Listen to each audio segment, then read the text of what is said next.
Hello అండి, నేను మీ శిరీష బాలు. ఈరోజు మిక్స్డ్ వెజిటేబుల్ కర్రీ ఏ విధంగా చేసుకోవాలో చూద్దాం.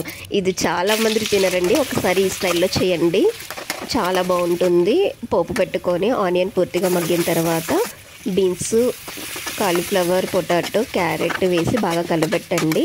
ఇలా కలుపుకున్న తర్వాత వంకాయలను కూడా వేసి పసుపు, ఉప్పు వేసి కలబెట్టండి.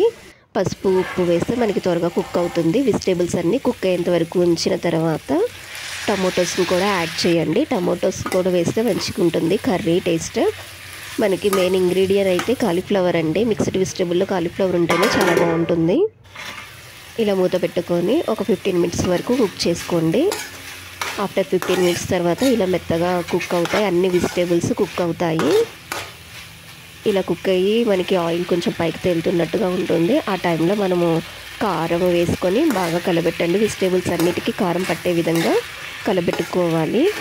నేను ఫస్ట్ కొంచెం ఉప్పు వేసాను కాబట్టి ఒకసారి టేస్ట్ చూసుకొని మళ్ళీ ఉప్పు ఏమన్నా మీకు సరిపడితే వేసుకోండి. నేను ఇక్కడ కొంచెం ఉప్పు వేసాను. ఉప్పు వేసి కలబెట్టుకోండి. ఒక 2 మినిట్స్ వరకు కారం మగ్గేంత వరకు ఉంచి స్టవ్ ఆఫ్ చేసుకోండి. ఇంతేనండి, మిక్స్డ్ వెజిటేబుల్ కర్రీ రెడీ. మీరు కూడా ఒకసారి ట్రై చేయండి. మీకు ఎలా వచ్చిందో కామెంట్ చేయండి. Thanks for watching. Like, share, subscribe.